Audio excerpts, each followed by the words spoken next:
I grew up in what was probably the most normal of normal households. My parents worked a lot but still managed to care for me and my three older sisters. We were never super close as a family but never had any issues either. The same goes for my extended family. They always lived a few hours away, but we saw each other during summer holidays or Christmas and always got along great. But when we got older, we naturally grew apart as everyone had their own lives. I'm 31 now. In 2014, when I was 22 and attending university, I got a phone call from my mother that turned my life upside down. I remember I didn't even answer it at first because I was gaming with friends, but she called again immediately after the first call. This was an unwritten rule in the family.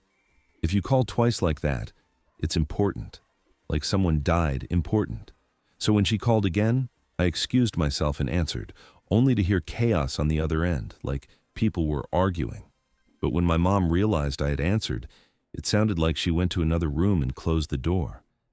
I just asked what was going on and heard she was crying. My memory of this conversation is a bit blurry, but she basically asked me if I had something to confess to regarding Taras. That's my male cousin on my mom's side, 7 years younger than me. He was 15 at the time. At that point, I hadn't even seen Taras for several years. I just said no and asked what this was about. She just cried even harder and started accusing me of financial fraud and stealing funds that Taras's parents had set aside for his college education, allegedly done when he was 9 and I was 16. Taras had told everything to my sister, and she told my mother and my aunt. He claimed that when he was 9, I had fabricated documents and taken his money while he was in my room. My mother screamed at me to say something, but I couldn't even speak. It was all so absurd. I remember thinking it must be some bad joke. The last thing I remember saying was that it's not true and that Taras is lying. But then my mom goes on saying how Taras gave such a detailed description of where and how the funds disappeared. Then she kept asking, "Did you do this? Did you do this?" And I just screamed back at her, "No!" each time. It all ended with my mom putting me on speaker and both my mom and dad saying that they don't want anything to do with me and never to contact them again. 2 of my sisters texted me later that day, pretty much calling me a criminal, and then blocked me. I know it's weird, but after that call, I went to have a long, hot shower. To this day, I still don't know why I did that. After calming down, I started calling and texting everyone, even Taras. No one answered. The ones who hadn't blocked my number by then quickly did so.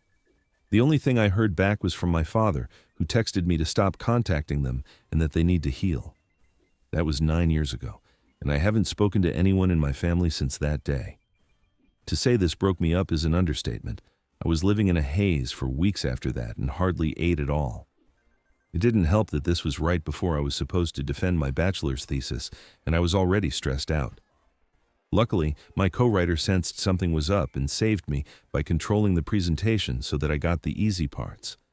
Without him, I'm sure I would have failed. Needless to say, no one came to my graduation. Then started the worst period of my life. I spent the first year expecting the police to knock on my door and arrest me for fraud. I didn't land any jobs, just living off my saved money. I drank a lot and took tranquilizers. I also grew resentful and aggressive. The only reason I didn't hurt anyone is because no one was around. My neighbor called the cops on me once after I had smashed a glass vase, but I managed to convince the officers that I had just dropped it, and they went away. Instead of sleeping, I spent my nights planning how I could financially ruin Taras and make sure no one ever found out, even thinking how I could actually commit the fraud she'd accused me of, but much worse. I know I'm not proud of that. I landed my first real job in my field in late 2015. Only then did things start to improve. I focused all my time on my job as it gave me something normal to do. Recovery was a slow process, but I drank less and smiled more. I lived cheap and earned good money, so I made a point of buying myself a nice, expensive collectible item for my birthdays. An antique violin, a first edition book, a unique vintage jewelry piece, etc. And last year I moved from my shitty apartment and bought a small house. It was an old dream of mine to have my own workshop for restoration and a lawn for practicing yoga. This has boosted me even more. So my life is okay now. I still got problems. I've been on antidepressants for the last few years, and while they help, it's not in a happy way. They simply remove the dark thoughts and replace them with dead ones. My trust in other people is close to non-existent. I've tried dating, but only been on 2 dates with 2 different women. It's really hard to speak like a normal person when it comes down to it. And what would I tell a potential partner when she asked about my family? Oh, they accused me of a heinous crime and we're not talking anymore, but I swear I didn't do it. My field is very male-dominated, so the only woman I really speak to is my therapist, who I like a lot. A few days ago, I received a text from my mother. It felt unreal, and I was scared to open it at first, so I just stared at the notification for hours before opening it yesterday. A second text followed. Translated, they basically say, Text 1. Hi, Oksana, it's been so long since we talked. We miss you and want to know how you're doing. She writes a long text about my sisters and how my nieces and nephews are getting big. I didn't even know I was an aunt. Know that we love you and always will. Love, Mom and Dad. Text 2. Hi, Oksana. We understand if you don't want to talk to us after what happened, but please listen. Last month, the subject of you was brought up at a family gathering. During this, Taras was downplaying everything that had happened to him. It got so awkward that he finally admitted that nothing happened and that he probably just dreamt it. We were all appalled by this. When we last spoke, we wanted to protect Taras and did the only thing we thought we could do. We know that's not excusing how you were treated. What he did was wrong, and we're all angry at him. We have called everyone that knew and told them the truth. We all want to speak with you, and your sisters want you to meet their families. Please write back if you can find it in you to forgive us. Love, Mom and Dad. So yeah, that's my situation right now. I haven't answered, but they no doubt know I've seen it. Truth be told, I'm seething. So many old shitty memories are now stirring again. I don't want to forgive them, and I wouldn't trust myself to be in the same room as them right now. Part of me wants to call my family and unleash everything on them to guilt them with everything I went through until they all hit their rock bottom, then dedicate my life to make my cousin's life as miserable as possible. The other part wants to ignore them and continue with my okayish life with my antique restoration and yoga lawn to keep me company. I don't have any friends. The only people I speak to are my coworkers, but we're not really close. I've called my therapist clinic, but they told me she's on vacation and won't be available for weeks, and I don't want anyone else than her. So that leaves internet strangers. Where to go from here? Do I ignore them and continue as is, or do I answer? And if so, what to even write? I'm pretty sure meeting them in person would be a bad idea for the foreseeable future, but I'm not even sure how my life can improve from picking up those old threats. As embarrassing as it may sound, I've dreamed about the day when they apologize, them throwing themselves to the ground and kissing my feet. Texting seems so anticlimactic now. It's been around 3 months since I last posted, and a decent amount has happened, some for the better and some for the worse. For one, Taras is still a huge jerk. Around a week after my family sent me the messages, he also reached out with a huge apology text. When I received it, I couldn't believe my eyes. He was talking about how he had mental problems and has been dealing with them for ages, almost as an excuse as to why he did this to me. He said he needed help, and his parents were helping him get it. This seemed like BS to me, because all my life I knew Taras. He was a beaming, successful guy until that dreadful day in 2014. The whole text felt like he was just feeding me excuses as to why it happened, and then ending it off with the shortest actual apology. My original plan was to go on with my life, but seeing this pushed me to my limit. I had to respond and tear into him with the most vile words I could think of. In the end, the actual text I ended up sending said, "You think your mental problems are bad? Try being torn away and excommunicated from your whole family for 10 years when you were just in the infant years of your adult life and see how bad those mental problems become. I'm still trying to deal with all of this, and the last thing I need is the culprit of my misery feeding me excuses as to why it happened. My other relatives may have been in the dark the whole time, but you knew the entire time, and it never dawned on you to say things sooner. You're lucky I did not end my life. My parents and sibling might be another story, but I will never be able to forgive you for the irreversible damage you have done to me and my relationships. Please rot in hell and never contact me again."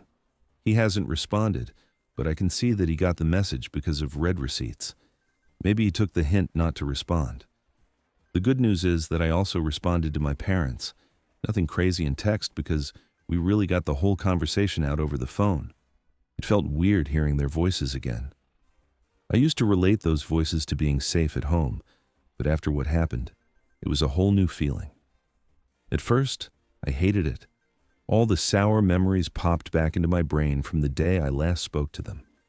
Those voices had been screaming at me for things I didn't even do.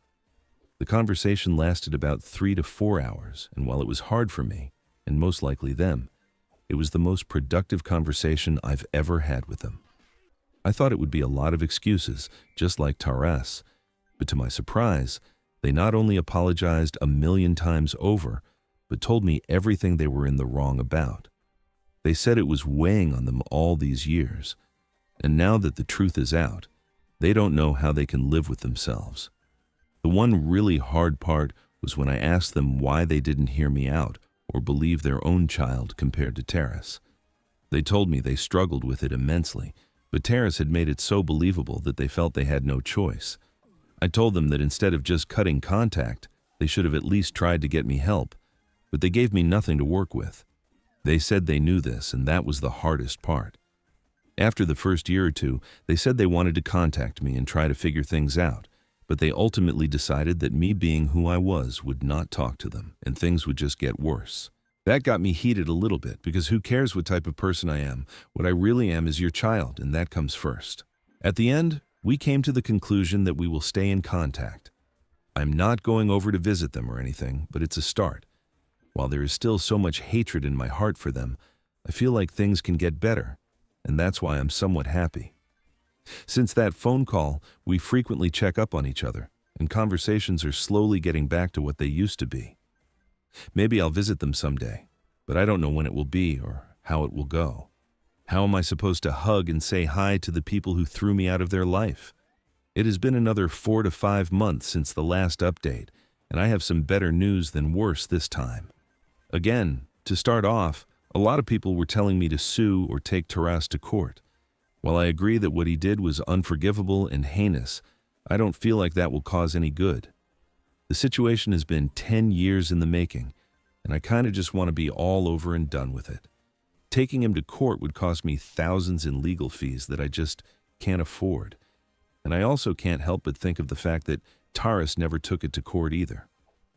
I know that's not a good excuse, but it's just a thought. I am still in contact with my parents, and you won't believe it, but I actually visited them around a week ago.